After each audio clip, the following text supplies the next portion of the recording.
145.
Hey everybody, Dragon Movie Guy here. I want to welcome everyone to my March movie review ranking throwback, where we look at all of the movies I watched in the month of March and go over the ranking for what was good, what was bad, and what was the best ones of the month of March.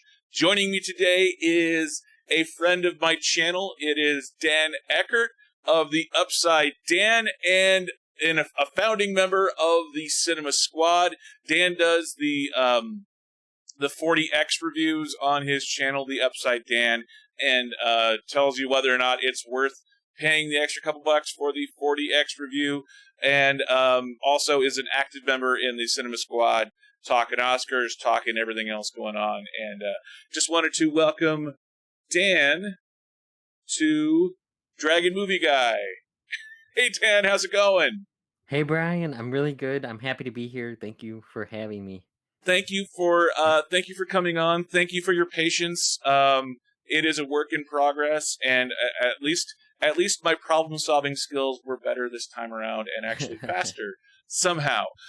So basically, what we're going to do today is we're going to go over our movie review rankings from the month of March 2023. You had 13, I had 9. So we're going to go through all, we're going to start with your 13, 12, 11, and 10 first. And then we'll go back and forth doing 9 and 8, a couple at a time there. So does that sound good? Yes, that sounds like a plan. Perfect. So let's start with your number 14, which is Inside. Yes. So tell me about Inside. I looked up the trailer for this, and this looks like a really interesting heist film. It did look interesting. Like I was really intrigued by it, and I like Willem Dafoe. He's always really good, and he is really good in here. It just didn't connect with me. Some people are probably gonna like it, more than me. It made me feel it made me feel, I don't wanna say dumb, but I was like, am I missing something here? Am I missing the meaning here? It has to do with art, and it's not a heist, so it starts out he's a heist, person, but that's how he gets trapped in the apartment. Then it's about him trying to survive. He's trapped in a high-rise apartment, no way out, of a really rich guy, so it's a weird door that opens from the out it was yeah, so he's trapped in there, hardly any food, hardly any water. I mean, there is food and water, but, he has to figure out how to survive all this time and figure out a way to get out of there. So Yeah, it it, it Yeah. So yeah, I watched the trailer for it, and yeah, it's him and his crew break into this high end apartment, and they catch him, and his crew abandons him, and the temperatures, they literally try and turn up the heat on it. Looks like. Yes, the temperature thing breaks. So yeah, I think the trailer makes it look more like someone's doing that to him, but it's really the temperature breaks. I don't think anyone knows. Like the guy that owns the apartment doesn't know that he's in there because he's on vacation. And but yeah, the temperature is going all weird. It goes up and then it goes down, and it's some good shots, and Willem Dafoe's really good, but I just didn't connect with it. Yeah, and those are the kinds of films that it's so hard to tell one way or another whether it's going to be good or not. Yeah. Like I had the same feeling looking at 65, where it's like, oh, it's a sci-fi thing, and then yeah, it's so this one misses the mark, though. You're saying? Yeah, for me, again, it could work for other people. People can. I know some people that loved it, but I just didn't get it. I think I missed something. What do you think was the biggest thing missing from this film? Ah, I wish I understood it. I just wish we got more like definite answers. Sometimes it's good to be, ambiguous and everything. And sometimes I do like those. There's some stuff that happens in here, and some of it makes it look like it's a dream or he's hallucinating or something like that. But there's like one scene where I thought actually happened and they never go back to it and explain it. So I don't know. Yeah, I don't know what's going on. And there's art to it. There's some things about art and stuff like that. Yeah. So it's just there's a reason why it's number 14 on your list. Is what Yes, you're yeah. saying? Yeah. Okay, let's go down to your number 13 film. This is Murder Mystery 2. The trailer for this looks really good. I did not see Murder Mystery 1, and I have not seen Murder Mystery 2 as of yet, but this is Jennifer Aniston and uh, Sandler, yeah. Adam Sandler uh, married or dating or something, and they go and someone gets murdered, and they have to solve a mystery. Yes. Yep, they're married. And people are probably gonna think I'm insane for having this over Inside because I know Inside's a better looking film. Like this is kind of like a lowbrow comedy, but the first one's actually really fun. I had a fun time with it. It's nothing amazing. Neither is this one. This one I liked a little less than the first murder mystery, but it has some fun in it.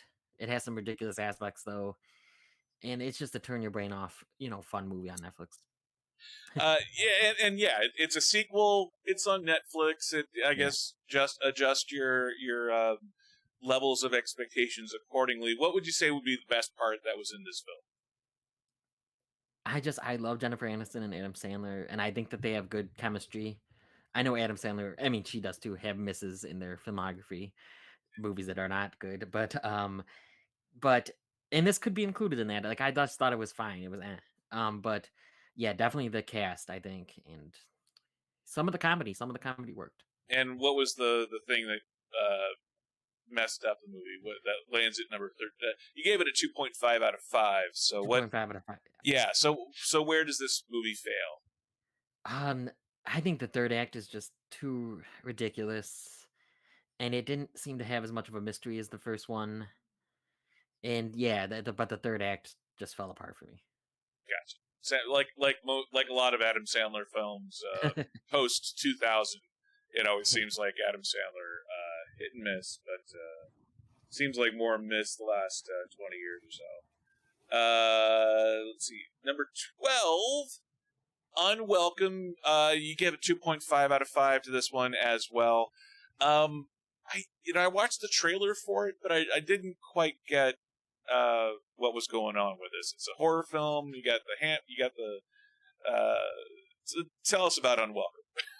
Yeah, I actually never saw a trailer, so I don't know what the trailer portrays. But I watched this because Lost in the Real, Sean. He did a review on it. He didn't like love it, but he liked it. He thought it was yeah, and I liked it. I thought it was okay. I know I gave it 2.5. It was okay. There's a lot of aspects that I liked, and then some that just didn't kind of work for me.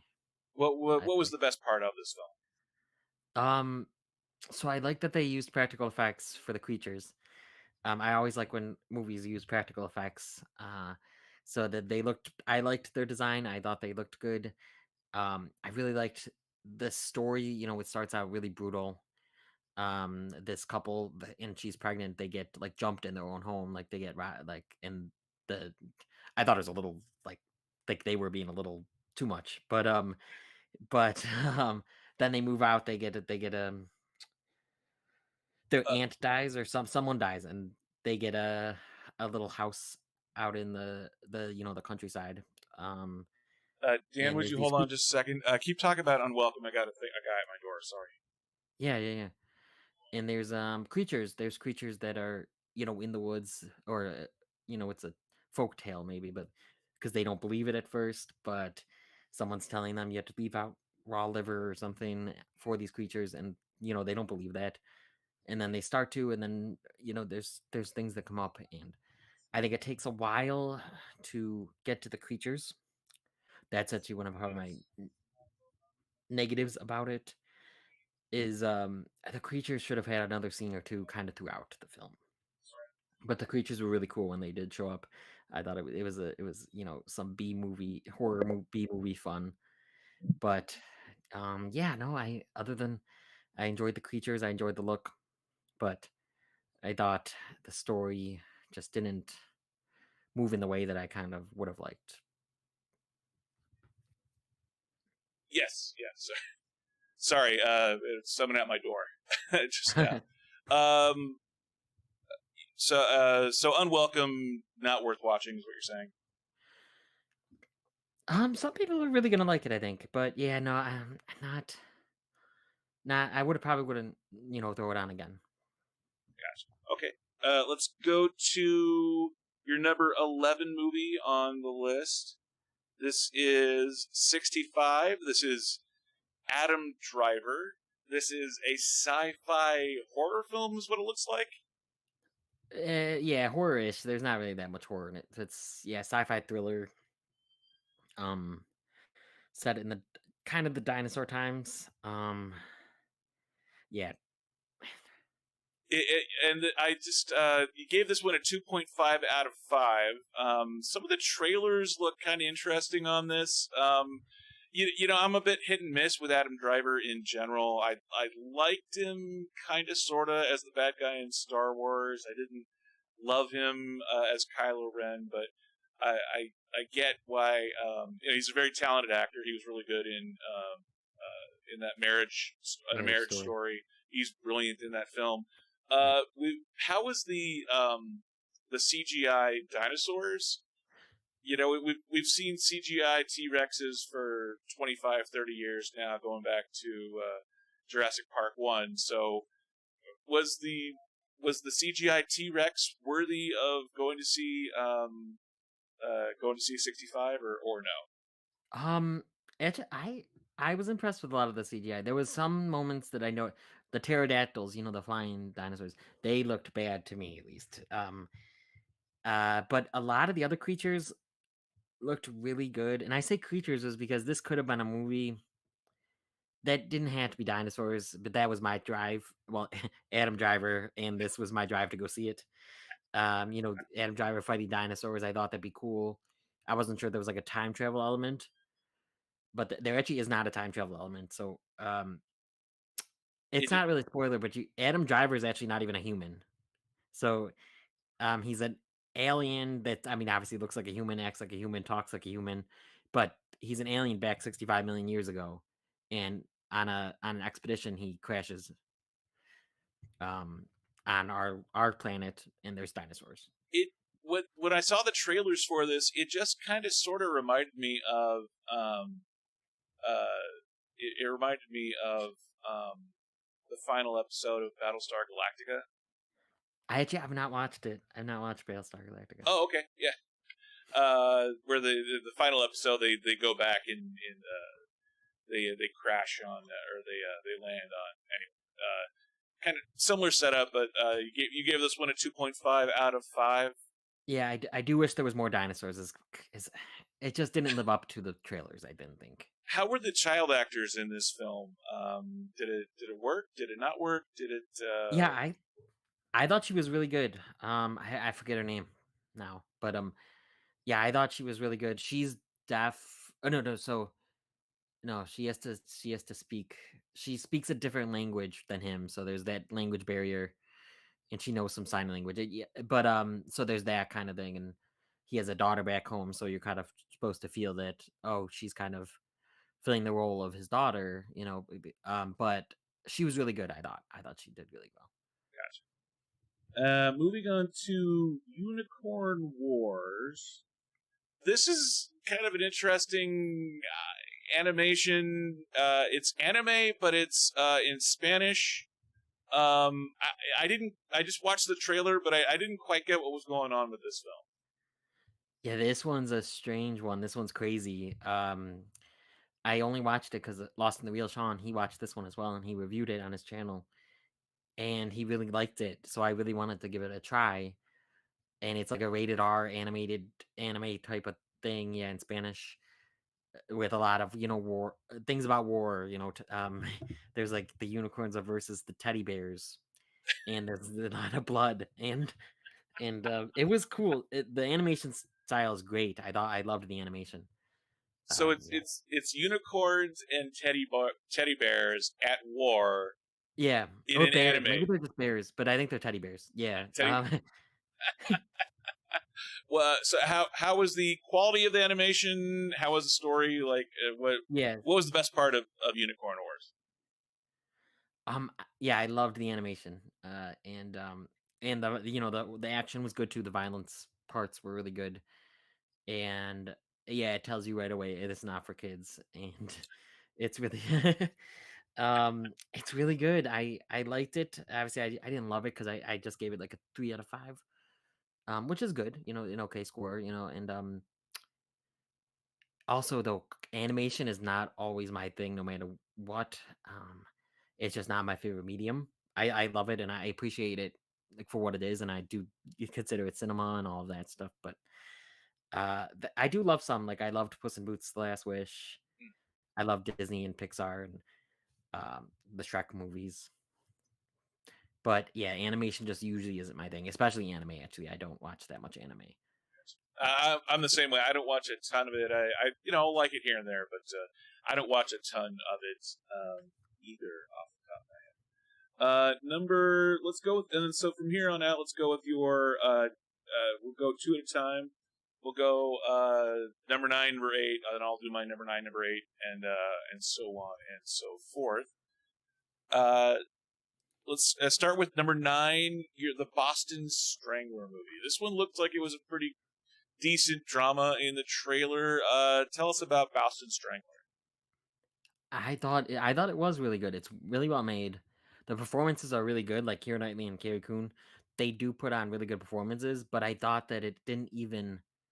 I think that they could have even been better if the script and the movie gave them even more. I feel like, but they did put on good performances. But my big thing is, I think that this should have been a mini series, a limited series, whatever.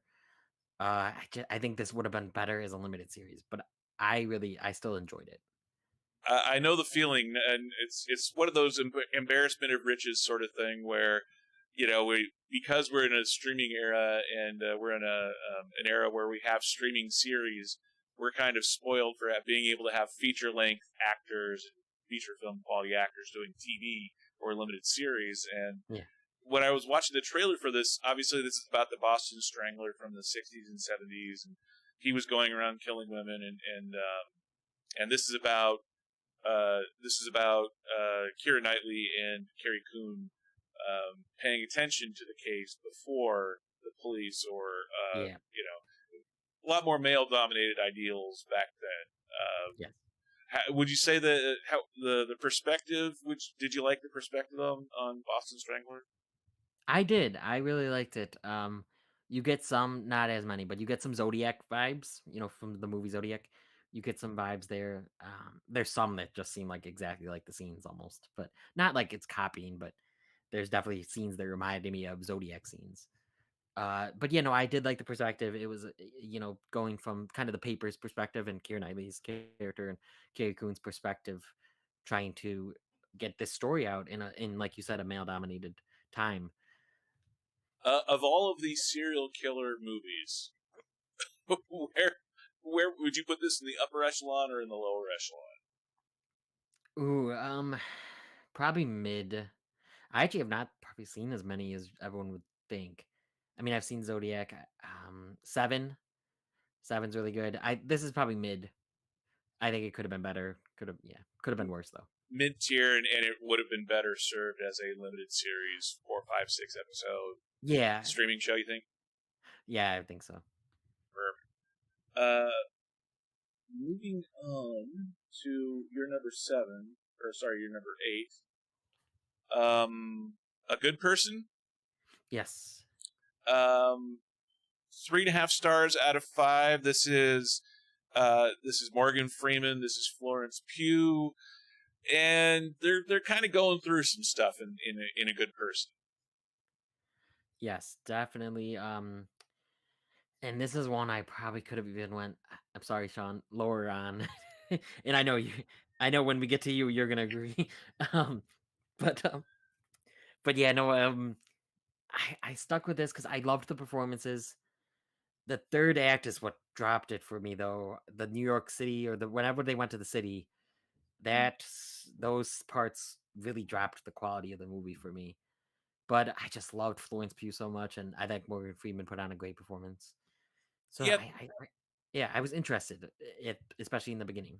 yeah. This is the Morgan Freeman. This is kind of, we don't see Morgan Freeman in a lot of roles like this. We're used to seeing Morgan Freeman playing God, or being the wise man, being the cool and the collar. We don't usually see Morgan Freeman as a flawed character very often.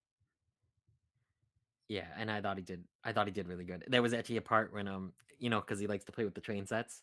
He likes to make his own train sets, and Florence Pugh said, "Oh, because you like playing God." I thought that was funny because he was God in Bruce Almighty. Um, What are your thoughts on Florence Pugh leading lady? Was she able to carry this film? I think so. Yeah, I love her. So before this movie, and she's one of my favorite actresses. I think that she carried it very well. Now, this you said you could have had this lower on your list. Where Mm, a little lower. Not it wouldn't have been maybe just under one or two, like a couple down. I still really liked it. It's just I don't know how often I would ever rewatch it, but I liked that I watched it. are Especially the first half I was intrigued with, and then the second half kind of took a downfall for me. are are you a fan of Zach Braff and Zach Braff directing movies? So I think this is the only I haven't seen Garden State. So and I haven't seen his other. He has another one, right? He has a couple, I think. Yeah, it's a couple others. Wish I Was Here was another. Yeah, Was I a good didn't one. see that. So this is my first Zach Braff like directed. Unless I mean Scrubs, I watched him on. He probably directed some of those, but and I loved Scrubs, but this was the only film that I've seen that he's directed. Gotcha. Okay. Let's go to the start of my list. Start of my list is it's a bit bare. My number 9 movie is probably the worst rated film that I've done on my channel thus far. It is Champions, starring Woody Harrelson as the coach of a special needs basketball team. Very similar to the Mighty Ducks, except instead of hockey, it's basketball, and instead of kids, it's special needs adults. This is directed by Bobby Fairley, and the score that I have on Champions is it is not a good film. I gave this one 22 out of 100, or barely over 1 star. Champions is a train wreck of a film. All of even the setup. Like, do you remember the Mighty Ducks when it's the first scene is the first scene or two uh, is just Emilio Estevez getting drunk and getting sentenced by the court, and it's a very simple setup. They couldn't even do that right in Champions. Sadly, I was really looking forward to this film. And the best part about this is the cast, the special needs cast. But yeah, this is a train wreck of a film. Did you see Did you see Champions? Yes, and I like loved it. Really? Yeah. What am I missing about Champions? So I think this might have to do with it. It's I saw it at Regal Mystery Movie, and I thought it was going to be this or 65, and I thought it was going to be 65, like I was sure almost, but it ended up being Champions. And the crowd in my theater just we were laughing, we were having fun. I think it was just the theater. I mean, I still liked the movie, but I think it was the theater experience. I laughed a good amount. It was a cute story, even though it's a very derivative story, very paint by numbers story. I liked it, and yeah, the performances by the special needs cast, and for me, Woody Harrelson and Caitlin Olsen, I thought did a pretty good job. I didn't think I was gonna buy them as a couple, and it still was a little iffy, but I really still liked them, and I don't know, it just hit for me. I love this cast, and I love Caitlin Olsen, and I haven't really watched much of It's Always Sunny in Philadelphia. But I love Woody Harrelson, and Woody Harrelson, he's been nominated for 3 Oscars.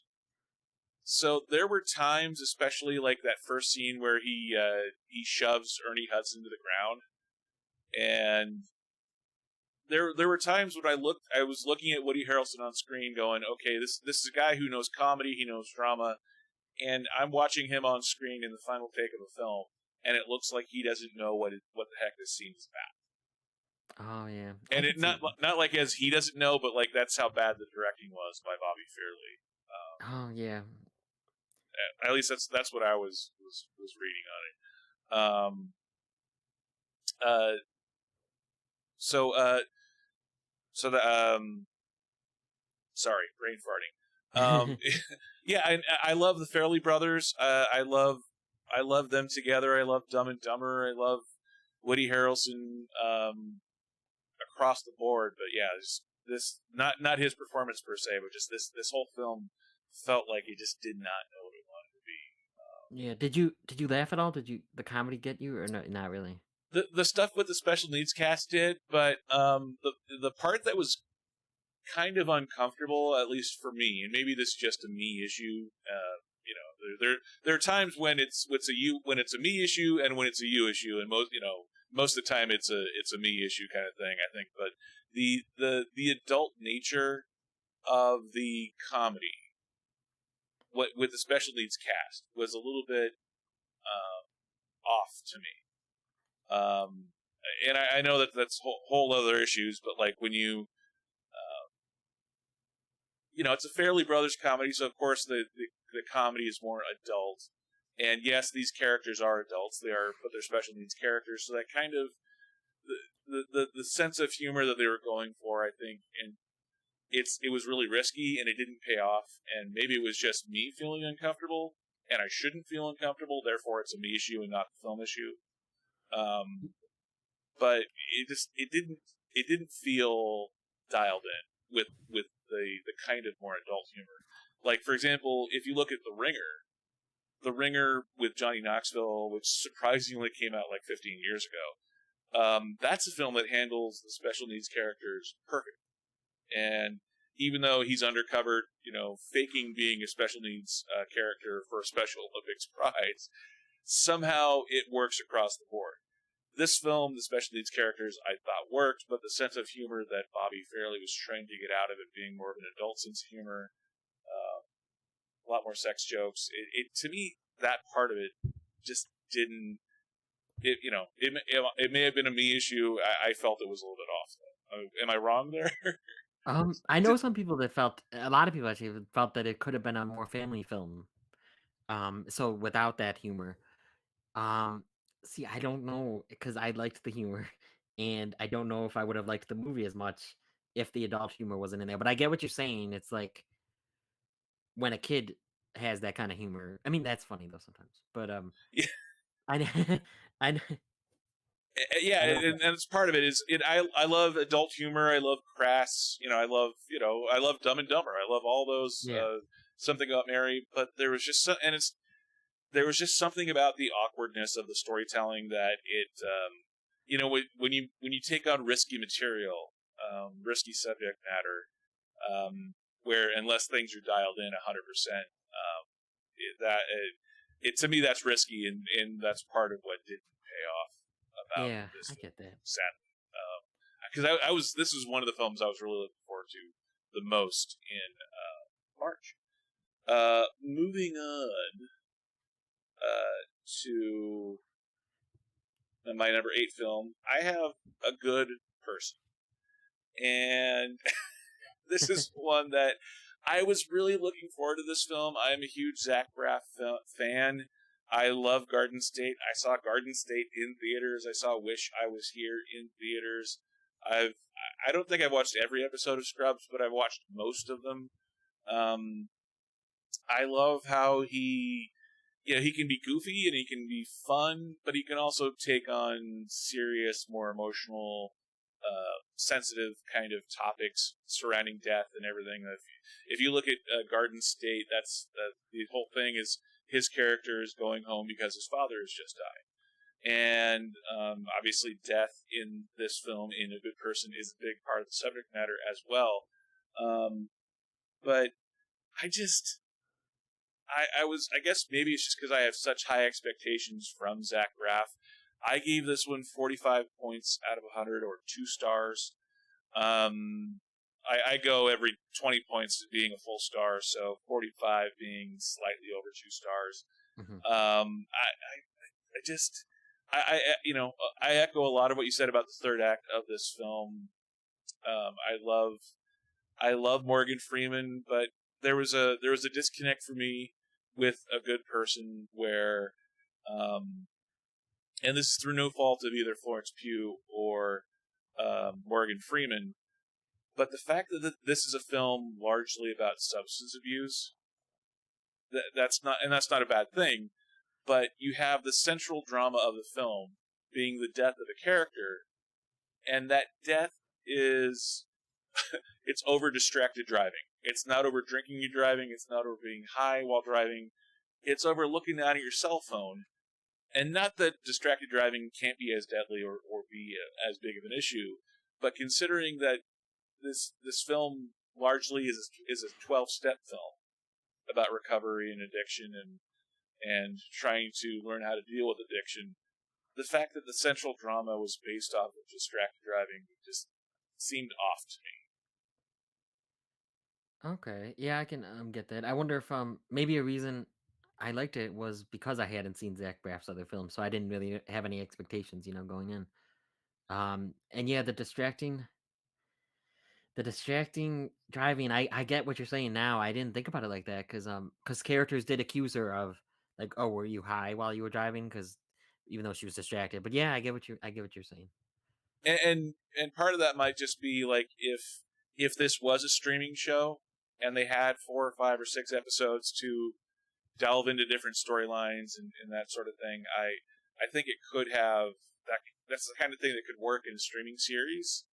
Yeah, But in a 2 hour film, I just that part of it missed the mark for me because, and it's the old kiss rule, keep it simple. If it's a film about addiction, if it's a film about 12-step recovery, then why is the central drama a death over distracted driving? This kind of seemed yeah. off brand to me. Um, yeah. Okay. So let's go back to your list because it's not all about my list. It's also about your list. Let's go down to your number 7 film, which is Creed 3. This is one I really enjoyed. What did you think about Creed 3? So it was one, and I still like it and everything. It was one that I actually really enjoyed more the first right after watching it, kind of. I've only seen it the once. And I had binged all the because I actually have not seen Rockies. I have only seen Rocky one, um, and I didn't Really? love it. I didn't love it. I'm sorry. I'm gonna retry it. But I just it didn't gel with me. And then I watched that was a couple years ago. Then right before Creed 3, I watched Creed 1 and 2, and I actually loved those. So then I went into Creed 3, really liked it, rated it about the same, but it's my least favorite of the three Creeds. And then I went down. It was at 4 out of 5, but I think now it's at 3.5 out of 5. Really? I don't know why. Why did Hmm? this film drop for you? I'm just thinking about. I wish that and I know this is a hot topic right now, but Jonathan Majors, this is nothing. I didn't downrate it because of the drama, but because I thought this right when I saw the movie, and this was before the drama, was that I feel like his character could have been way better developed, and like his character and their connection as children, was a big reason I loved the trailer before I even saw any of the Creed movies. And I wish that they ended his arc better. I felt that last scene was rushed. I wish there was more emotion to it. Jonathan Majors and Michael B. Jordan, drama aside, they're great. They do great. They give great performances. But I just wish there was more to their relationship, and we got into it even more. Yeah, I really liked Creed. It is on my list. It's higher on my list. Uh, I see what you're saying though about I wish we would have had more with Jonathan Majors and Michael B. Jordan. They're such powerful, strong actors, Yeah, and to see how hard they trained, to see how shredded they got, to see like Jonathan Majors especially just got ripped for this yeah, film, and I really like him, and this is an actor that has come out of nowhere in the last 5 years. If you look at his IMDb profile, like he shows up in 2010, 2011, does he does short films and episodic television for about 4 or 5 years, and then he gets Lovecraft Country, and he's the lead character in that, but he doesn't really go too many places. And just the last 2 or 3 years, he's just yeah. blown up and he's everywhere. And Yeah, he's got The Last Black Man in San Francisco. He got Ant-Man and the Wasp. He's the big villain of the MCU, yeah, at least for now. And now he's Creed. Yeah, in Creed 3. Yeah, he's really blown up. He's really talented. and I was hoping for more. I really like Creed 3, but I was hoping for more between the two of them. Yeah, I And liked it. Yeah, no, I did like it. And then another one thing was, I understand the drama. I understand Sylvester Stallone wasn't going to be in it, and I don't want to spoil anything, but there is one scene especially that he should have, his character definitely should have been in.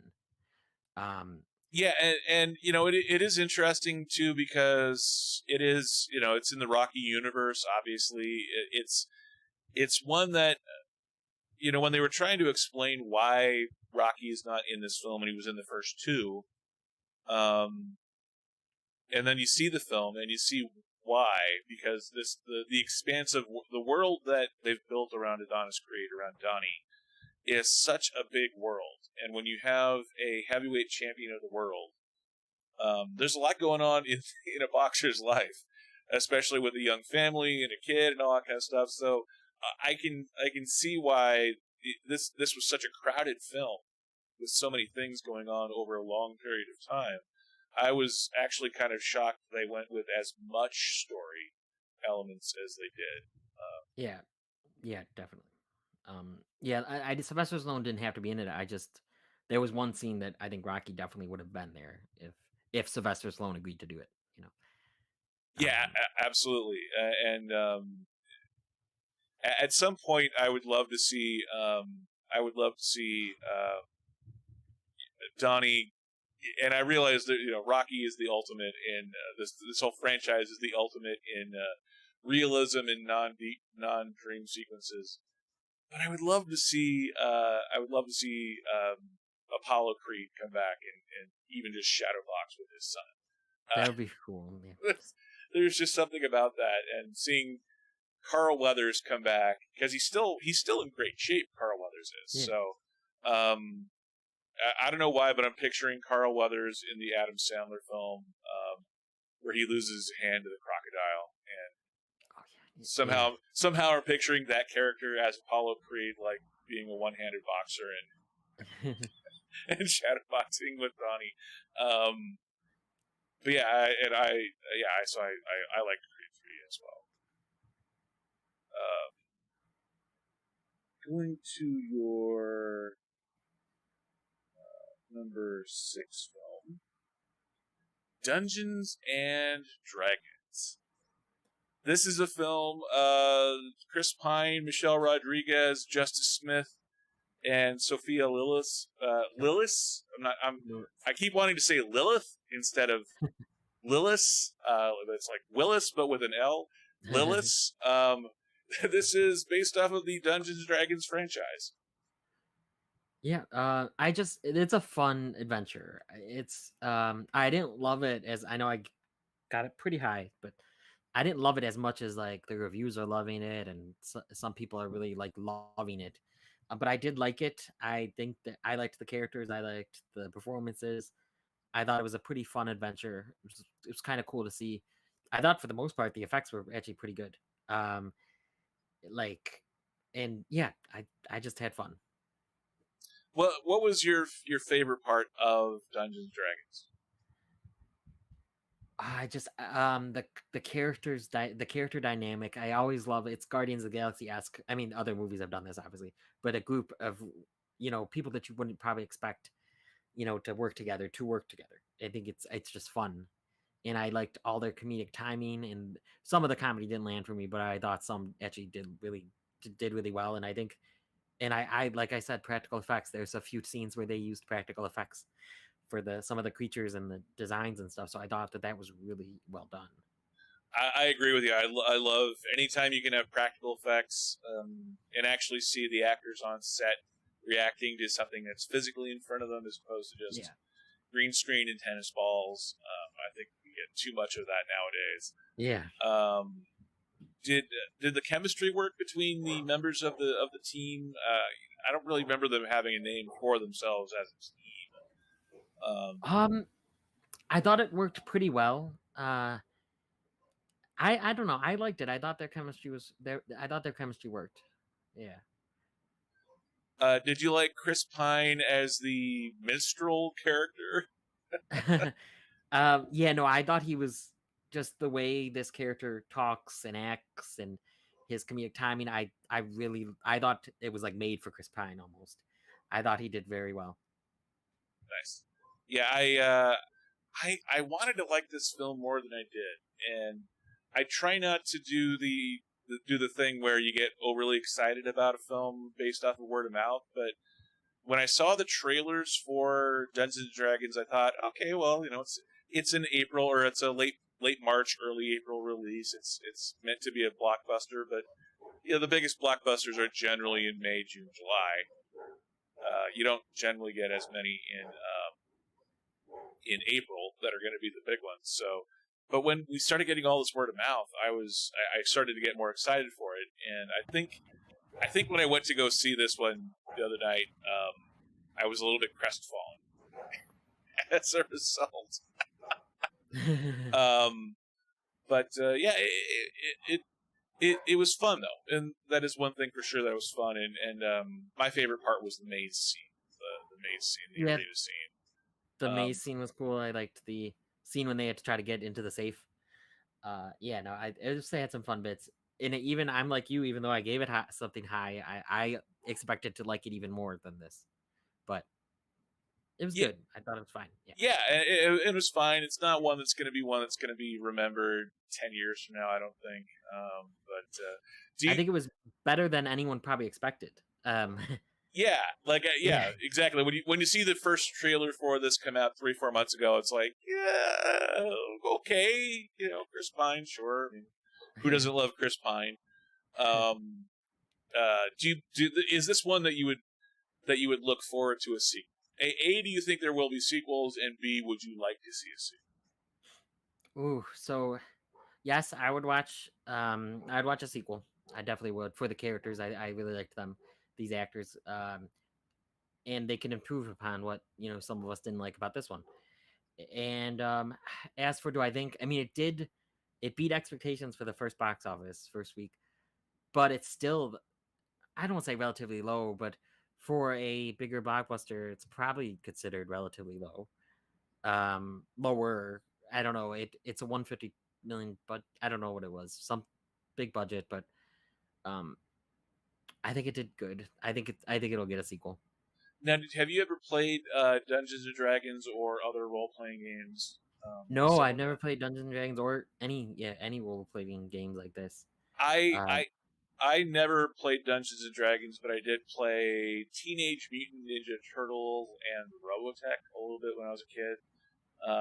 Not really myself, but like my friends were really into it. So, you do the whole thing where you have the 20-sided die out. It takes like 4 hours just to come up with one character. Yeah. And for whatever reason, my characters were always the one that were killed in 5 minutes. You spend like 4 hours building a character, and it's dead 5 minminutes later. It's like, what did I do wrong? It's like, well, you rolled 1 out of 20 like 3 times in a row. Of course, your character's dead.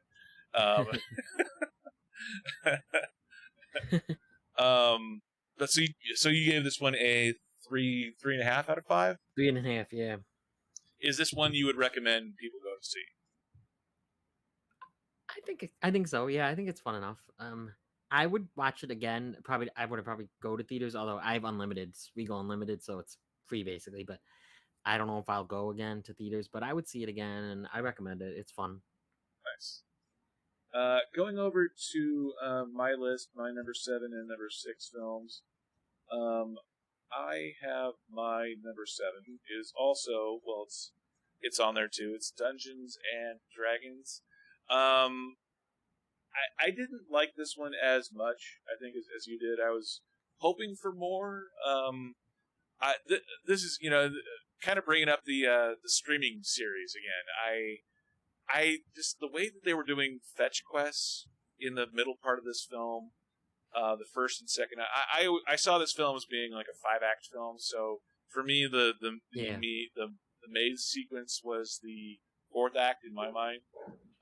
That was the best part, but the first, second, and third acts it took so long to get the team together, or the team back together, as they say. I felt like it suffered from some of the same stuff that Star Wars: Rise of Skywalker suffered from, where it's too much fetch quest. It's not as much of a one overarching storyline kind of a thing. Would you is this a film that you think would have been better off as a streaming series? 4 or 5 episodes in a limited series. That would actually be cool. I could definitely see a Dungeons and Dragons. That would be cool. I would be down for that. I think I could definitely see that. Being a series like Rings of Power, Game of Thrones, but more the comedy side. I do like the comedy here. Yeah, not everything has to be dark and depressing, and I did really appreciate that with this too. Like I love the what was it, the doorway thing, where it was like very 3-dimensional or 4-dimensional kind of thing, where they had the what I can't even remember what they called it, but where they draw a door and you could go through that doorway and you're like the teleporting. Portal. Yeah, I don't know what it's called either. Yeah, I can't remember what it was too, but they had a fun name for it. And the way that they sequenced out that in the maze and then after the maze scenes, I love their attention to detail in that part of it. So the action and actually surprising, and you know how much I hate CGI, computer generated images, but the CGI actually was pretty good in this one. CGI dragons especially. Definitely. I have this at 59 out of 100, or just under, like right at 3 stars. It's a little bit lower than what you have.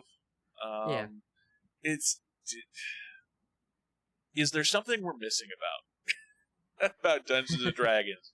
I feel like everyone seems to love this film, and I like it. I'm not saying I didn't like it, but it's not one that I like. I generally say for me, 3 stars is like the minimum of sort of what I would recommend for people to go to theaters. And I think the visual effects are really well done, but this falls just short. That's right at 59, rounding up to 3 stars, but it falls just short for me of recommending people go watch this in theaters as a watch.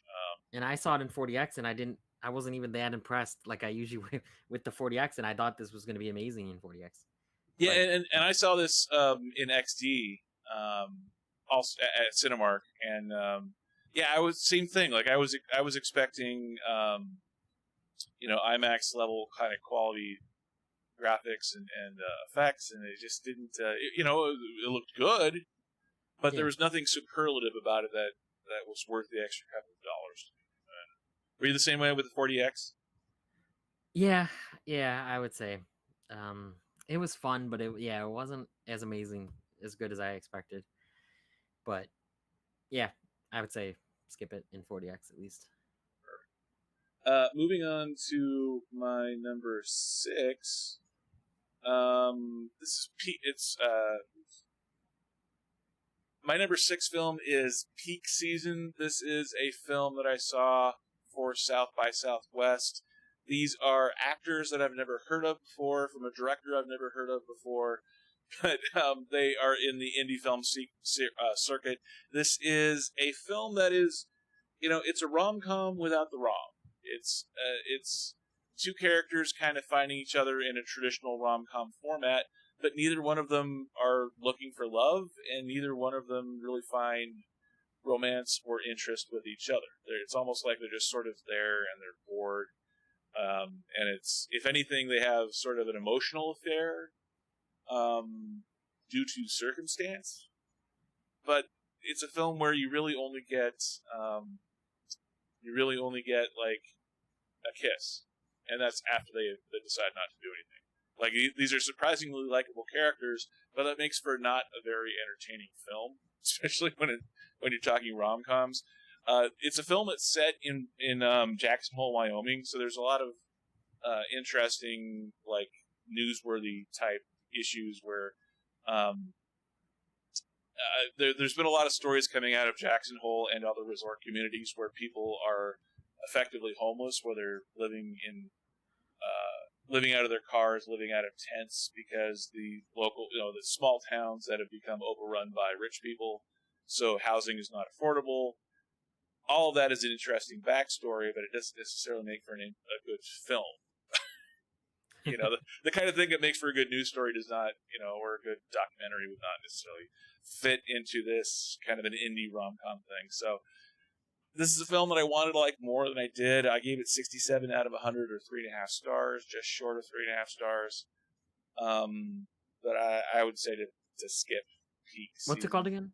Peak Season. Oh, Peak Season. Yeah, I think I've only heard of it. Yeah, it sounds like.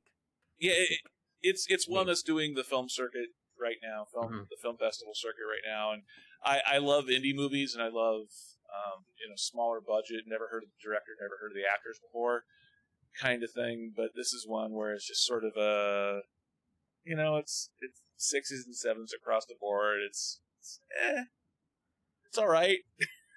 It's not awful. I'm not saying to not watch it if you happen to find yourself watching it. It's not awful, but there's so many good indie movies that this is not one of them. Yeah. So going from my number 6, your number 5 movie is Champions. Yep. You like this one a heck of a lot more than I do. 4 out of 5 is your grading. Tell me about Champions. What's the best part of Champions? It was such a surprise. Like I said, I saw it at Mystery Movie, so I think like I didn't have much expectations, and then I just enjoyed it, and the whole theater was laughing and cheering, and we all really liked it. So I think it was the collective theater experience, but also I was just surprised, but I really liked it. I thought it was funny, fun, energetic. It's very paint by numbers, very, very paint by numbers, but I liked it. The comedy worked, the performances worked. I love when you can and make it work. Inclusiveness, like they have the special needs. They actually have special needs cast playing special needs characters, and yeah, I thought it all worked very well. Actually, if you would ask me, so right after seeing it, right after seeing it, I had at the top of my movies of the year list. Really? So far, yeah, so far. So it was only like 2 months, but because I saw it at the end of February. But yeah, no, I had it at 4.5 out of 5. I loved it. And I had it at the top of my list. And then some other movies happened, but also just a month happened, and I'm like, I liked it still. I really did. Obviously, it's 4 out of 5, but I don't know. I didn't have that same fond memory that I had the day or two after seeing it. Now, were you like you're saying we're paint by numbers? Were you constantly thinking of the Mighty Ducks while you're watching this film? Yeah, so, yeah, Mighty Ducks, even the way back, even though that's more, with Ben Affleck a couple years ago, like, right before the pandemic, it was actually the Oh, last yeah. last movie I saw right before the everything closed. Any sports movie really. Um, yeah, Mighty Ducks I have not watched in a long time, but yeah, that was one that definitely it reminded me of. Yeah, it's yeah. There was the. Did you find the romance factor between Caitlin Olsen and Woody Harrelson believable, forced, appropriate? Like, So from the trailer, I was like, "This is not working for me." Um, and I don't know their ages, but aren't they like they're he's in his good? 50s, she's in her 40s. Yeah. And it's just I'm used to her. She's not with him in the show, but her husband Mac, who plays Mac in It's Always Sunny in Philadelphia. Like they're just both really good looking people, and not that Woody Harrelson's not, but it was odd. And then when I saw the movie, I was like, okay, their relationship worked a little.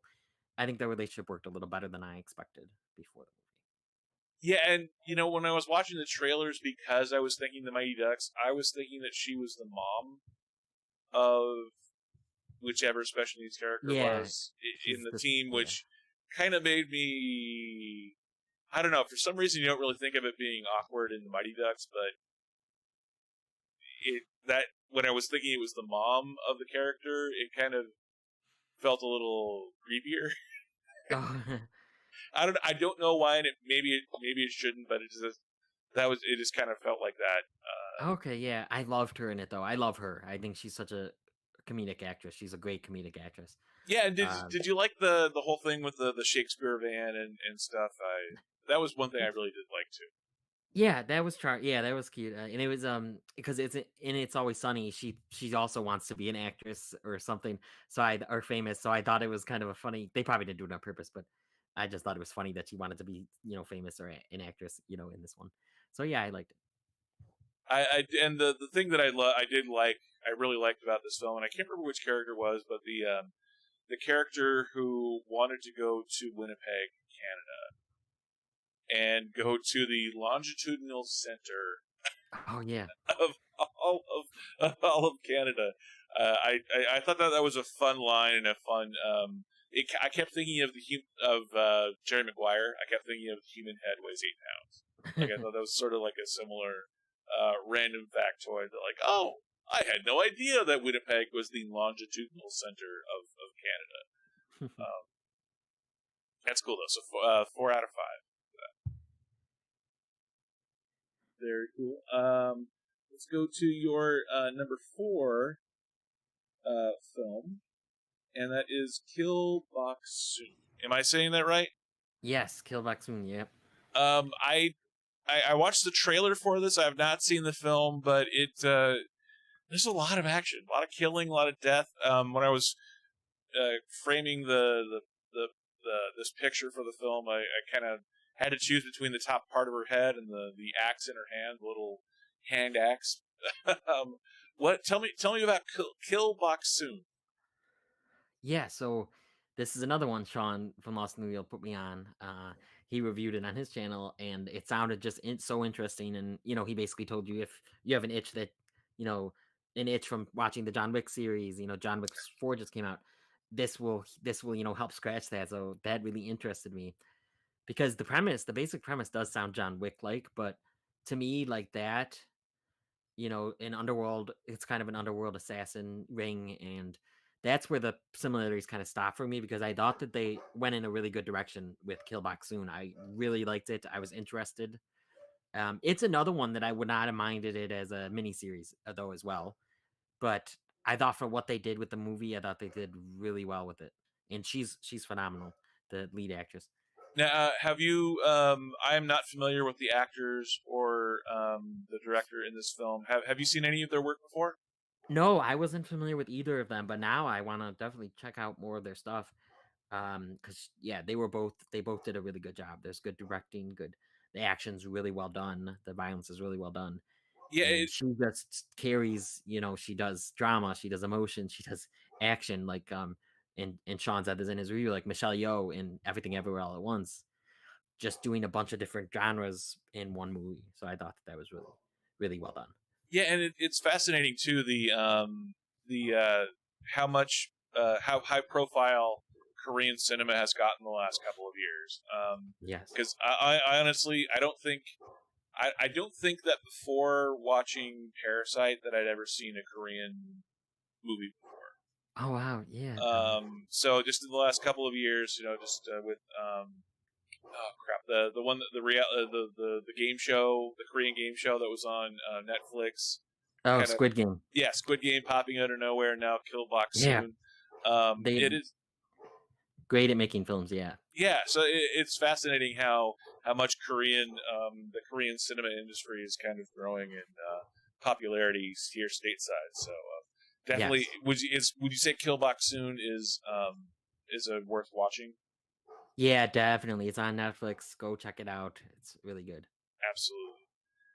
Moving on to my number 5 movie, I have Shazam: Fury of the Gods. This is a film that is, you know, the DCEU is something that never quite truly got off the ground, and now we're kind of stuck with these vestigial films that were produced and now just kind of have to be released before the James Gunn DC universe. They dropped the E out of the DCEU. Um, I love the first Shazam film, or I love the family elements, the found family elements of it. This one, I liked it. I didn't love it. The whole thing of he's nearing the age of 18. He's 17 and a half. He's got 3, 4, 5 months left to go, and he's afraid of what's going to happen to him. And the whole idea of keeping the family together, I totally get. But the villains, there was something kind of lacking in the villains, and I love Rachel Zegler. I loved her I loved her as Maria. I love Helen Mirren. I like Lucy Liu. But to have Lucy Liu, to have 3 sisters as the bad guy, and 2 of them kind of switch sides very easily to the good guy's side. I kind of I kind of was a little bit torn on that, but other than that, still fun. I gave Shazam Fury of the Gods a 72 out of 100, so 3 stars, 3.5 stars. I love the themes of family, of found family. I also love the production design, and again, I'm not a CGI fan in general, but the CGI actually looked really good. I don't know. What did you think of Shazam? So I'm like, oh, sorry, my dogs are barking upstairs. Um, ah, they've been doing it on and off. I don't know why. Anyway, so I liked it. So I love the first one. Like, I have hot takes probably it's like it's one of my favorites. It's my favorite DCU film, I think. And it's one of my favorite superhero movies because of the found family. I'm adopted, and growing up, we were a foster family. We took in kids, and some just temporarily. And so that part really meant a lot to me, and I loved the emotion of the first one. The second one, I think, was lacking some of that magic, but still had a few moments that I still really enjoyed. Like the scene with his adoptive mother, or they're not adopted yet, but his foster mother on the roof. I loved that scene. I thought that was really sweet. So I liked this film. I didn't like it as much as I thought. I didn't like it as much as as the first one at all, but I enjoyed it. Now, how did you buy the relationships between the kids in the foster family situation? Like, did it feel real? Did it feel real to you? Yes, more so in the first one though. Again, this one it didn't feel I didn't feel that magic between them as much. Still with Freddie and Billy, I really like them, and I love Jack Dylan Grazer. So this was more his movie than anything at times. But I loved him, and I thought he did a really good job. So yeah, some here and there, you know. Did you find I liked I liked the Billy Batson character. I kind of felt a little bit of a disconnect between Angel Asher and and Yeah, Zachary Levi. yeah, Zachary Levi. Yeah. A little bit of more of a disconnect this time around than in the first film Yeah, between the two of them, which is kind of a weird thing to say, but like Zachary Levi does the man child thing so well. yeah, but Zachary Levi being Chuck and sort of like a B plus version of Ryan Reynolds sort of thing. But there was something about, and maybe this kind of is reflected in Asher Angel not being in it as much. yeah, And obviously he's more grown up now. It's been 3-4 years in real life, so he's not the 13, 14-year-old kid like he was in the first film, or portraying the 13, 14-year-old kid. But there seemed to be a little bit of a disconnect between the two of them. And you're right, Jack Dylan Grazer was brilliant. He's great in this film, and I love the romance angle that they had with him and Rachel I Zegler. actually Yeah. like that too. Yeah. Um, but yeah, so yeah, would you recommend Shazam: Fury of the Gods? Yes, but especially because it's doing so bad at the box office, I just want more people to get in there. Yeah, yeah. So, I'm kind of the same way. Where like I liked it. It wasn't perfect by any stretch, but I did like this film. Going to your number 4, or no wait. Oh, sorry, no. We still have my number 4 to do. I apologize. My number 4 was Scream 6. We've all seen Scream 6 by now. This is the Carpenter sisters going to New York, Ghostface in New York, bringing back a lot of the classic Scream characters from I don't know if it was all 5 of the previous films that were represented, but it was darn close if it wasn't. I really like this film. I the sarcastic one in my head goes, "Oh, it's Scream in New York. It's Ghostface in New York. Ha ha ha." But something about it kind of worked. Like I loved all of the kill scenes in this film. I gave it a 72 out of 100, which looking at this, I think I probably would have it higher now if I was regrading this film now. Like this, you like for example, you were saying that some of these films on your list, you kind of went down a little bit in score. I'm kind of thinking that this 72 out of 100 score that I have for 3.5 stars, I think it's probably a little bit higher now. And I only saw it the one time, but this is a film that's resting better in my mind than right after I saw it, right after I did the score for it. I gave it, interestingly, I gave it a 2 out of 10 on surprises, because the spoilers in this film were pretty predictable. Like it wasn't one, and because Scream is such a cinephile type film and it's so self-aware of what it is, then it kind of has to play into the tropes to play out of the tropes, and it kind of has to wink and nod at the camera while still trying to keep things surprising, which is not an easy thing to do as filmmaking wise. But other than the 2 out of 10 on the surprises, I really like this one across the board. What do you think of Scream 6? yeah, I enjoyed it. You definitely have to suspend your disbelief for what people can survive.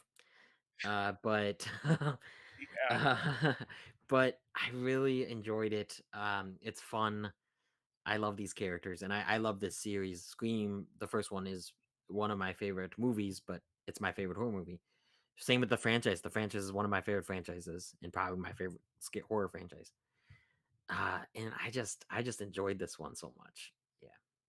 yeah, and it's so well done. And I'm not much of a horror fan in general. Like if a really good one comes along, I'll watch it. But horror is not a genre that I watch particularly a lot of. But I do remember watching the original Scream when I was working at a movie theater in high school, because I'm old.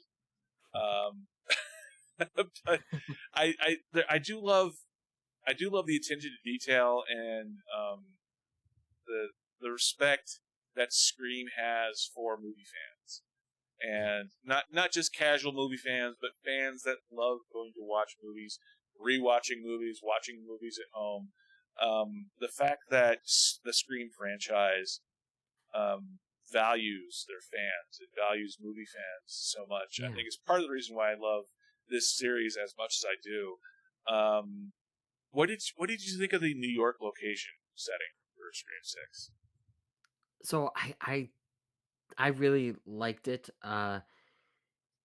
But at the same time, I'm in the middle here, and especially because in our Scream stream on the Cinema Squad, we talked about this, like what we thought of the New York City thing, and I was definitely in the middle where I think they could have done a little more, but they did do a good amount. A high rise apartment, subway, the bodega.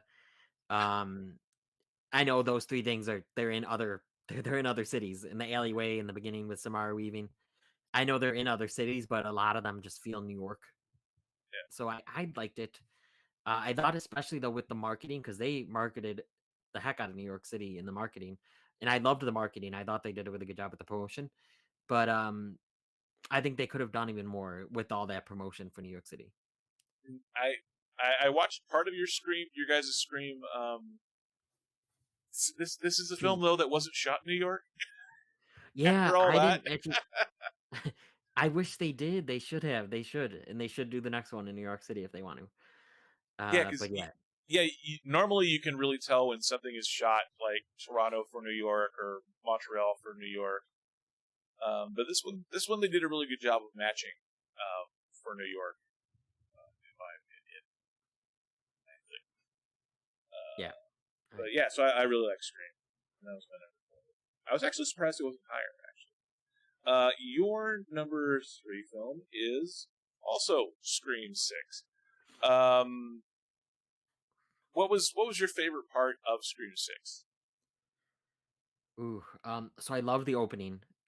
Uh, I the opening was so smart and different. When I don't want to spoil things, but you know what happens in the opening. It just was so different than what we've seen in Scream series before. I was like, what's going on? And then they keep going on with the scene, and I really liked it. So I really love the opening, and I just love so much, even though they're very unbelievable. So much of the action scenes. The latter scene was pretty good. The bodega scene, was really suspenseful, and I love the subway scene and how they did that, and all the Easter eggs to different horror movies in the subway scene. Yeah, those are a bunch of my favorite parts. Um, and I don't mind the reveals, but I wasn't like shocked by them, like you kind of said. And yeah, I don't know.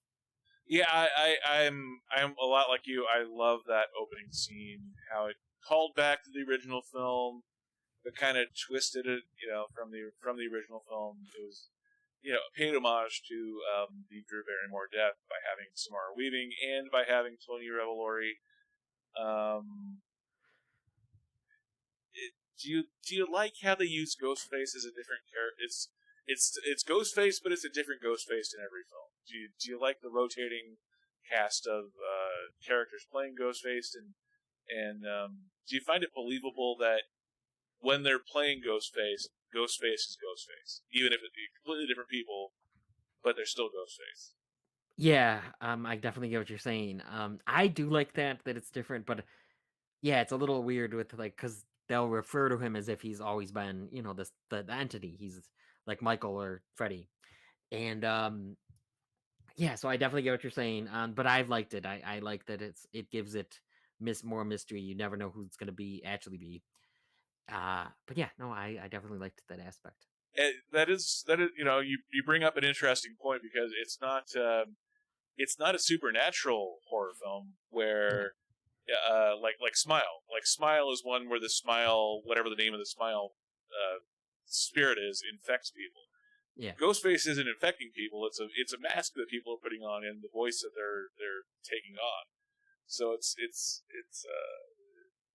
kind of weird in that regard where it's not someone being taken over by the spirit of a killer. It's people using the visage of Ghostface in order to kill people, yeah. which is a really interesting thing. What did you think of to get a little spoilery, but I think it's been out for a month now. The the scene with Ghostface talking with Gale. Yeah. Did you like that scene? And did you like the interesting thing is I love the fact that they pointed out that Gale had never talked to Ghostface before. Yeah. Um, Did you like that scene? Like, what did you think about that scene? I liked a lot of the scene. I just don't believe that Gail would have got out of that closet that quickly. To go check things out. She's been through this for 30 years almost. Um, and I just don't think she would have she was safe in that closet. There was one entrance. If he came in, she could have shot him. Or her, who knows? It was a her. But yeah. But yeah, no, I liked a lot of that scene. But yeah, even me, like I was like, oh, he never talked to her before? Oh yeah, I guess that's right. So it's like Yeah, and the only other thing that I thought was weird about that scene was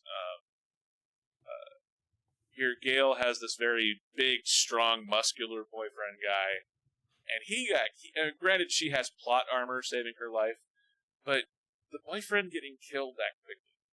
yeah, and then by who we find out did it. Yeah.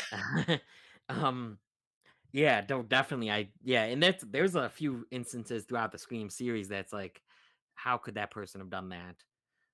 Why does Ghostface always look like he's a 6.5 6'5" male when he's in the costume, but you find out that it might not be that. Yeah. Yeah, and there's a certain power to being in the having the knife and being in the costume. I get that, but yeah, when you think of the practicality of the matter, the stunt person probably is some guy who's 6'5" and 230-40 pounds on muscle, even if the character is technically. And then yeah, not even killing him, but throwing him through that glass like bookshelf thing. Yeah. Yeah, I really love this film as well. I think you gave Scream 6 a 4 out of 5. I think I gave it 3.5 stars. Very, very similar range in our scoring for Scream 6.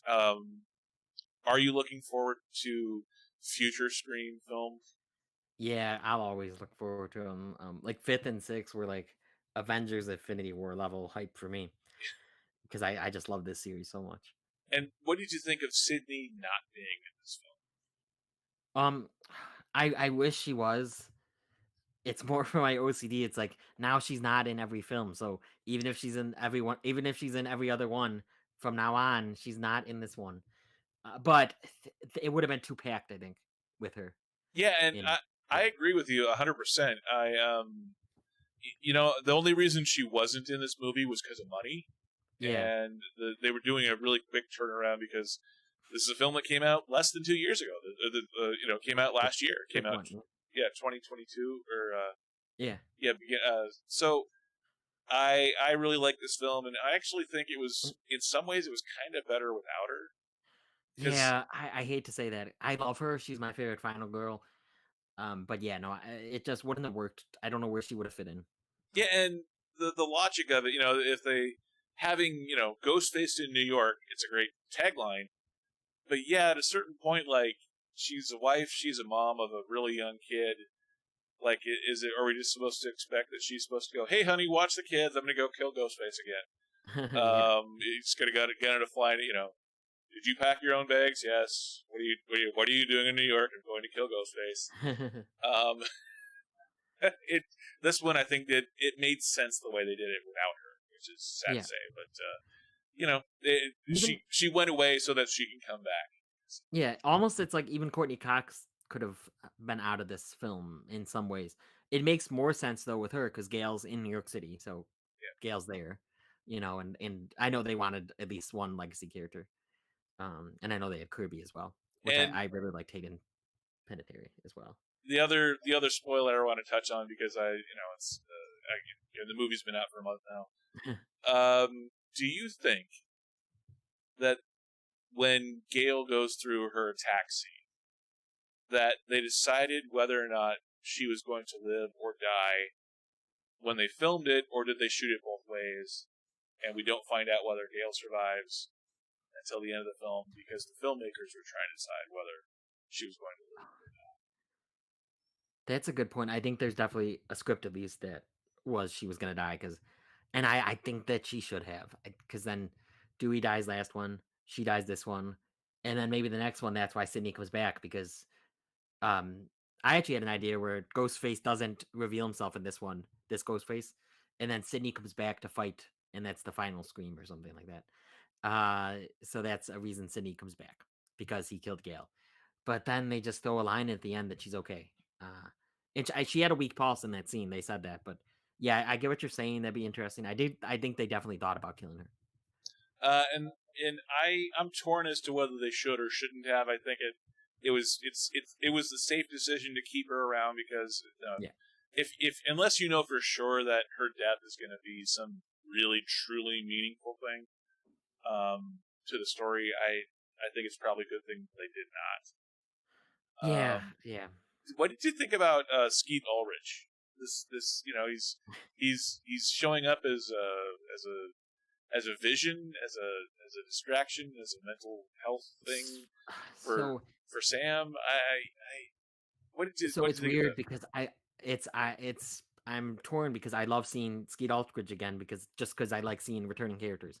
So it's cool to see Billy again in the fifth one, and then they brought it back again in this one, and I like it, and I love Sam's character, how she's struggling with that. So I do like it in that aspect, but I think that they maybe could stop doing it. I don't know. It does seem a little weird, but I think for the most part it's been working for me. And the only other one was do you think that this eventually is going to lead to Sam being a ghost faced in Scream 7 or Scream 8? No, I don't know about a ghost face. I think I like to think she's gonna use this garnered a lot of laughs on the Scream stream, but her killing for I don't want to say for good, but like Dexter, how he kills bad guys. He kills bad guys, so she kind of just in self defense just keeps killing any Ghostface that comes near her, like she's been doing. Yeah, So I don't think she's gonna become Ghostface. I don't know. I wouldn't like it. I don't think. that is an interesting idea. Sam as Dexter, as the serial killer who kills serial killers. If I can get the wording right. Your number 2 movie is Shazam. Sam too. I know. We talked about this a little bit already, but Yeah. you know what? Like where did what was your favorite part of or do you think that they should let me frame it this way. Do you think that they will keep Zachary Levi around after the reboot? Could they keep Shazam around in its current form as Asher Angel kind of grows up a little bit? And do you think this is one that they could bring into the new DC universe in the same way that Deadpool is going into the MCU? So Zachary Levi. So I love Zachary Levi because I loved Chuck. So Chuck was one of my favorite shows growing up, and still I just love it.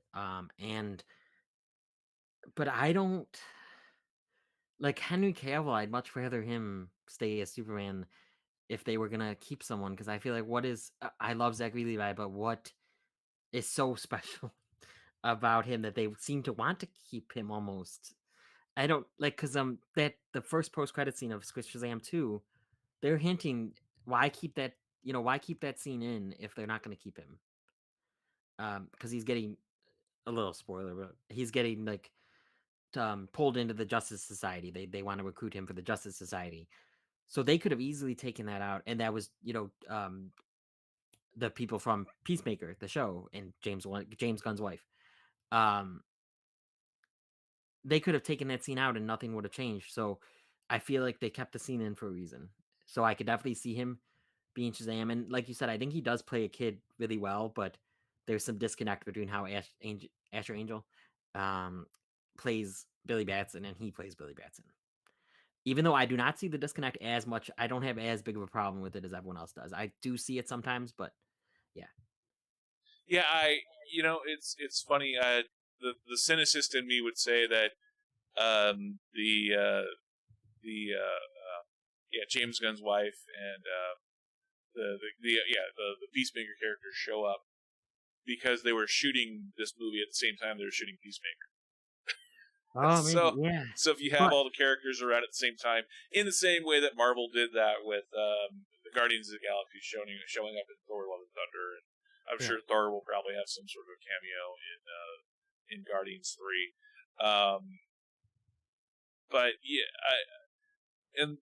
I'm a little bit torn as well of them trying to recruit him for the Justice Society as opposed to the Justice League, because I'm not a huge comic book reader, but I always thought he was more of a Justice League character. Because yeah, if you look at HBO Max and you see all the DC animated universe, he shows up with Justice League, and maybe that's just because the Justice League is more popular than the Justice Society. But with his dreaming of Wonder Woman, it is kind of weird. Yeah, why the Justice Society? Why not the Justice League? Damn it, Wonder Woman's over there. yeah, yeah. Yeah, Um, definitely. But they could have just taken that scene out if they weren't going to use him. That's what I feel. yeah, absolutely. And 4 out of 5. I think that's a good And rating for I Shazam. almost went down on it. And then I saw it again in theaters, and I really like it. And a lot of it probably has to do with my love for the first one. But I really did like this film, and I don't think it deserves the bad ratings. I don't think it deserves the bad box office either. Yeah, it's kind of hard too because it's a movie that comes out in March, Yeah, which it's one of those weird things where we always we don't. I think for those of us that are movie fans, you and I are huge movie fans. We watch movies year round, but March is not traditionally like a huge blockbuster month for big superhero movies, tentpole franchise movies to come out in theaters. March traditionally was like horror films and comedies and the fact that now we're getting superhero movies year round. Yeah, of course, this is why we're getting Shazam in March and not Batman or Superman. But we did get the Batman last yeah, spring. in March. Yeah, Yeah, so yeah, it is weird to have these different results. Or so yeah, I also liked Shazam as well. The going to my number 3. I had Creed 3 as my number 3 film. I've watched every Rocky film. Not all of them in theaters because Rocky 1 came out when I was an infant. But I did watch all the way back to Rocky 3, the one with Mr. T. I've seen every Rocky film in theaters, including the bad ones, including Rocky 5. I love the Rocky series. There's just something so everyman about it. So it's aspirational more than it is inspirational. But it's Americana. It's all that shtick, and I love what they've done with Creed as being it's the requel, the reboot sequel, the handoff. I do wish in some ways we would have had Sly in the film because it's the universe that he created, and it's a little weird that he doesn't own the franchise, even though Chertoff and Winkler produce it along with him in some cases. But after seeing Creed 3, I see why he wasn't included, because rather than trying to shoehorn Rocky in a cameo, like in that scene that you're talking about, it would have made sense in that one scene, but because Rocky as mentor isn't necessarily needed anymore. He's not the guy who's bringing up the younger fighter. He is now the heavyweight champion of the world. So it does kind of make sense that Rocky takes a step back, and then sure, he can come back in future films, but when he's needed. But this is supposed to be Donnie at his height, sort of like Rocky was at his height in Rocky 3. So I love what they did. The only thing that I wish they would have done differently with Creed 3 is I wish they would have had less of a. It felt like they were doing too much with the family, with his kid. That felt like setups for future Yeah. Creed universe type stuff. Like, I would have wanted to see more of Donnie versus Damien. But Yes. that's really the only nitpick that I had about Creed 3. I love the boxing. I love that we got the three main fights. I even like that it covers a good amount of time, although I think having a little bit less time covered during the film probably would have made for a little bit more of a streamlined film. But I this is a film that I gave 75 out of 100, or 3.5 stars, Nice. for this film. Um, Where did you do where do you rank it with like the Creed and Rocky films about? You you don't have to know, give exact ranking, but yeah, that's a really good that's a really good question. I think it's not as good as the first Creed film. I think it's better than Creed 2. I think that it was a really, they always say that if you're going to be an actor who becomes a director, that doing a sequel in a franchise is a really good place to start. So I think it makes sense that Michael B. Jordan does his directorial debut as a sequel in the franchise he's already starting on. So you don't have to worry about setting the tone, setting the cinematography, setting the characters. These are mostly characters that we've already seen before in terms of Donnie and his wife's character, his wife and that world. So we already know what this world looks like. We already know what this world feels like. So a lot of those directing decisions have already been made by in the past by Ryan Coogler. yeah. So I think this was a really strong outing for him as director. I would say it's probably in the middle in terms of all of the Rocky films, because I love those first four Rocky films so much, and I really like Rocky Balboa, Rocky 6. So I don't have a full ranking, but I would say it's definitely in the middle somewhere. Yeah. And it's of the Creed films, I would say it's the middle one. It's the middle. Nice. Yeah. It's not as good as Creed 1, because Creed 1 is one that had an Oscar nomination for Sly. I know. It was awesome. I loved it. Yeah, and it's like and part of that too is Ryan Coogler is just such a brilliant director. Yeah. That I always love the thing in sequels where when whatever the really successful previous film is so successful that the sequel has to call back to scenes from the first film that were iconic, that may or may not really fit completely in the sequel itself, but because the film prior was so epic, you feel you have to do it. like yeah. like in Creed 2, there's we go back to all the scenes that we saw in Creed 1, where that maybe didn't necessarily make a whole lot of sense, with Rocky going to talk to Adrian Brave. I don't think it made as much sense in Creed 2. So Creed 3, I think, was good. Stepped away, it went back to Los Angeles, where he had been raised. So I think that made more sense for Creed 3.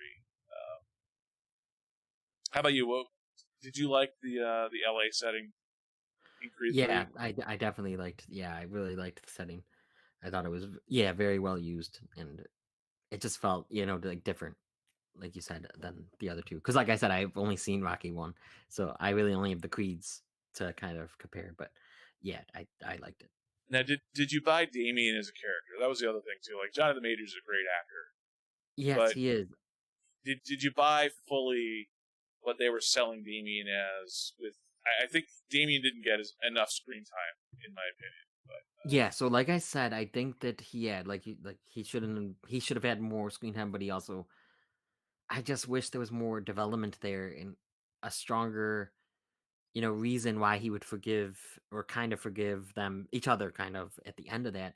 I didn't think he was wrapped up, and I didn't really love his arc. Like from the trailers, I thought I was gonna love it because I loved the trailer, and he seemed like a really compelling character. And they did some good stuff here and there, but I wish they did more with him with his character.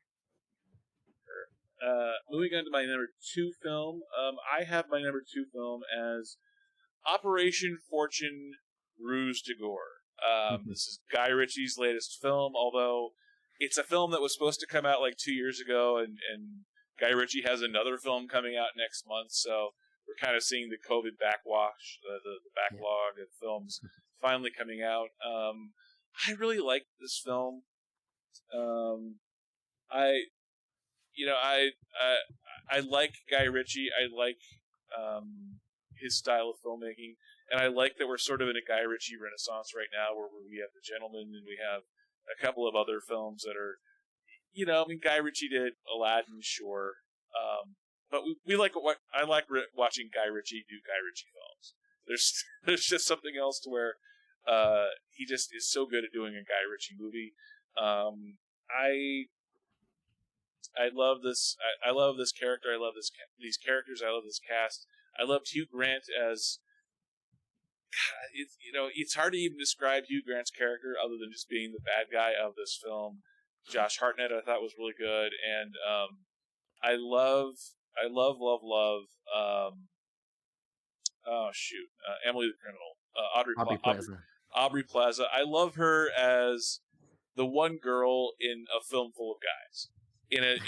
That's the one thing I will say is Guy Ritchie films tend to be sausage fests with very few women, and Aubrey Plaza is the perfect fit for being feminine, but also fitting into that guy world.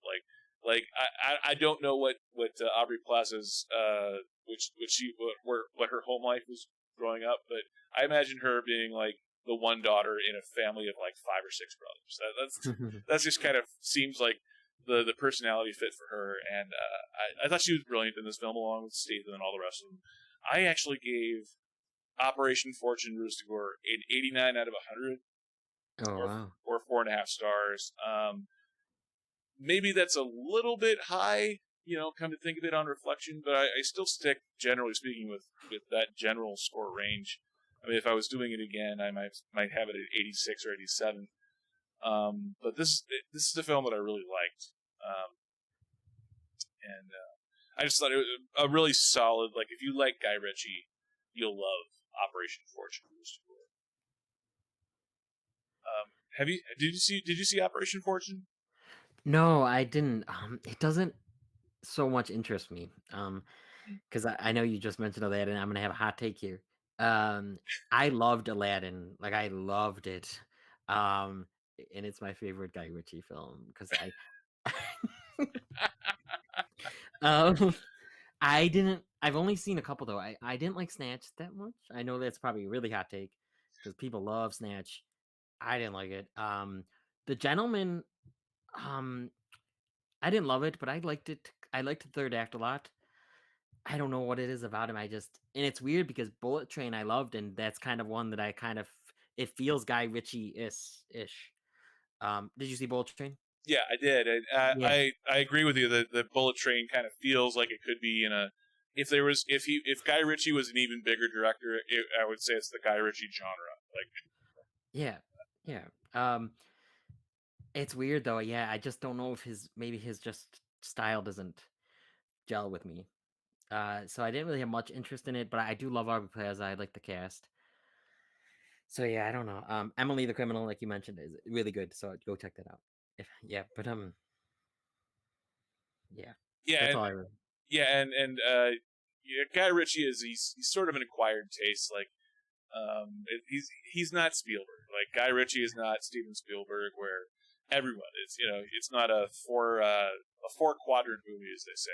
He's not the guy where you're going to take your little kids to go see a Guy Ritchie movie for the most part. I mean, a lot, Yeah. yes, but most traditional Guy Ritchie films, Lock, Stock, and Two Smoking Barrels, is not that one that you would take your grandmother to go see and a 5-year-old niece or nephew. you would not take to go see Snatch or Lock, Stock, and Two Smoking Barrels. So I totally agree with you in terms of he is kind of an acquired taste. But in that genre, he is really good at being Guy Ritchie.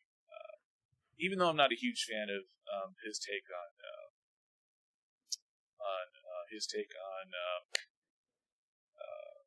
Sherlock Holmes, which is kind I of a haven't hot seen. take. Like, I love Robert Downey Jr. Today is Robert Downey Jr.'s birthday.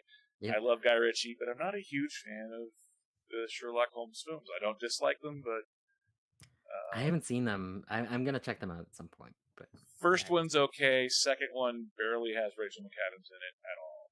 Oh. And it's just sort of, like I love. Anyway, moving on. your number one film. is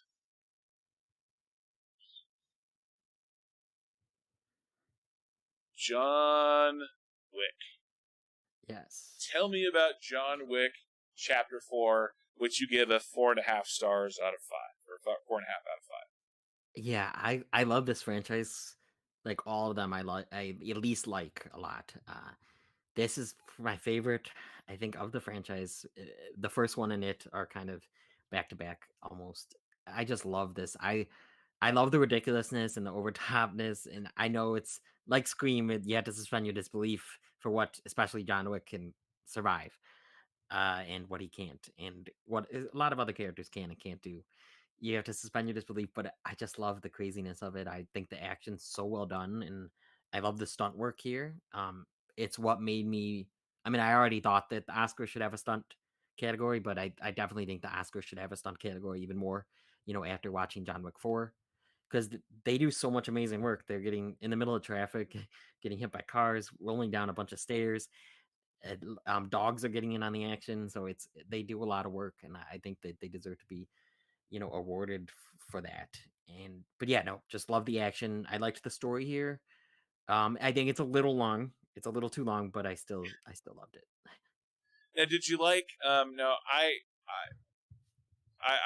also love John Wick Chapter 4. I did not see John Wick Chapter 2 or John Wick Parabellum, and as someone who did not see the second and third movies, I can attest that yeah, there's a lot of story elements that I didn't quite fully get, but I got that there was a history with the story that when you at the beginning of John Wick Chapter 4, you're kind of picking up in the middle of a chase scene, and you're picking up, clearly a feature film or two into a storyline, but it's not necessary to understand whatever happened in the past that happened, other than he's on the run. There's a reason why he's on the run, and there's a reason why the people want to kill Yeah. him. So, um, we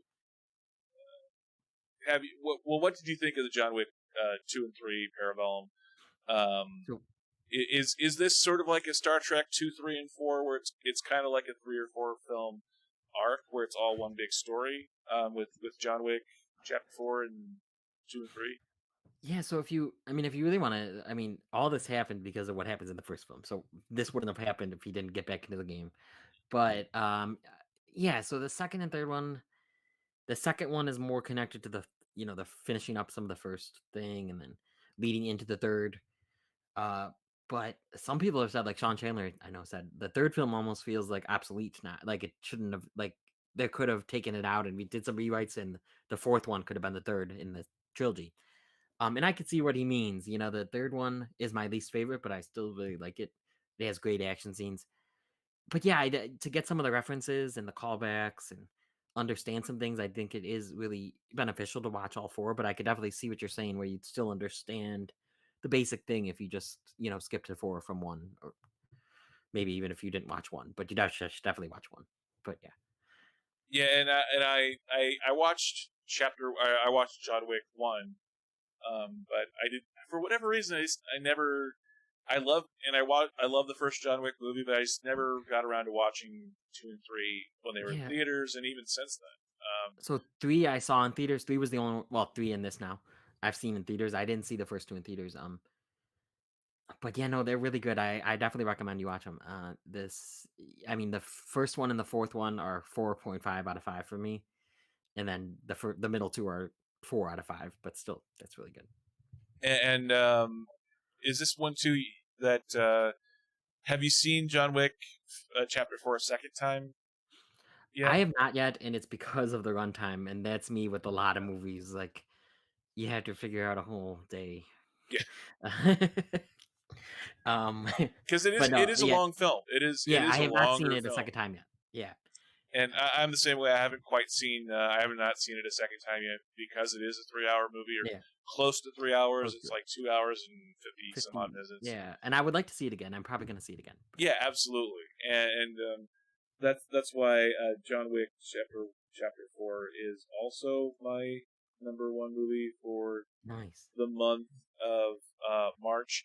Um, and again, I repeating myself a little bit here, but I did not see 2 and 3, so the fact that we're coming in the middle of a chase sequence, it kind of reminded me of Mad Max Fury Road, because that's one where a lot of the action or the motivating action of the film happens before the film even starts. So we're starting into our hero on the run, and that whole first 45 minutes to an hour, and I didn't time it, and I really need to go back and time to see how long that first 45-minute section is, that leads to the hotel scene. And it kind of jumps around a little bit, but that hotel scene is so epic and Yeah. so just John Wick being badass, but like I haven't even stopped. Like I was going to go, knowing that it's a John Wick film. I wanted to go in and kind of count the number of deaths.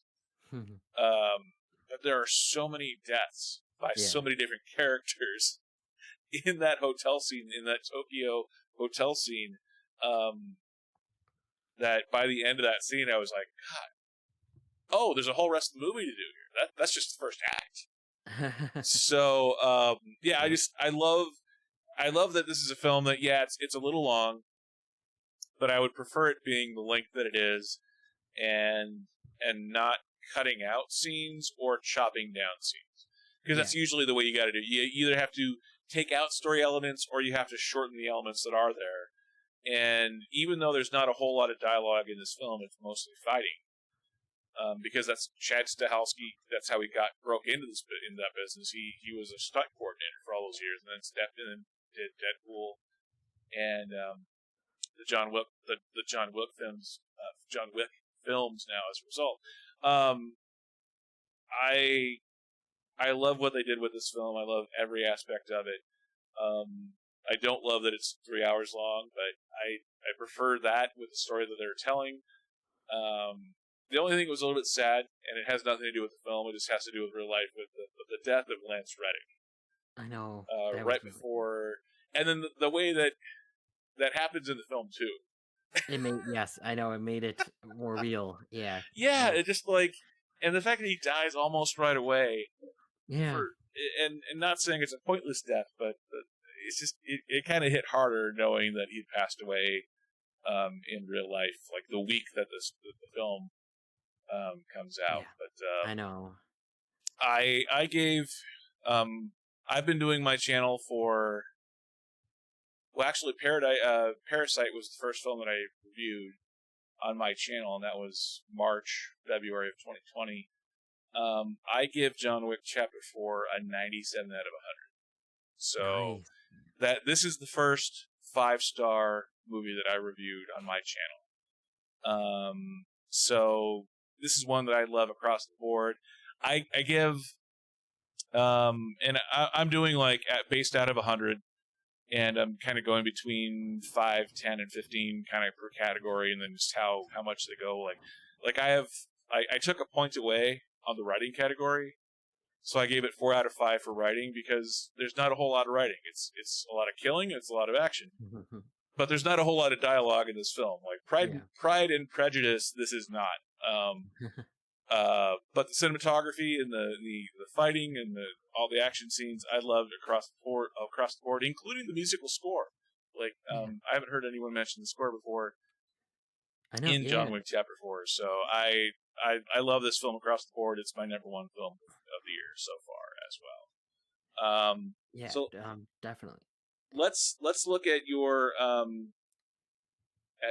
ranking for the entire month of March, and looking at your list all the way 1 through 14. Is there any one of these that like you would change now, or like how do you feel about your list as a whole for the month of March? I feel pretty good.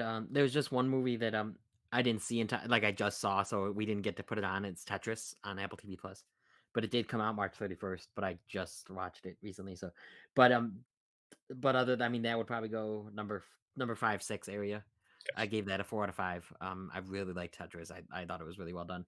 But no, other than the list here, Shazam 2, I almost feel like I should go down on a little, but um, I don't know. For the most part, I'm pretty.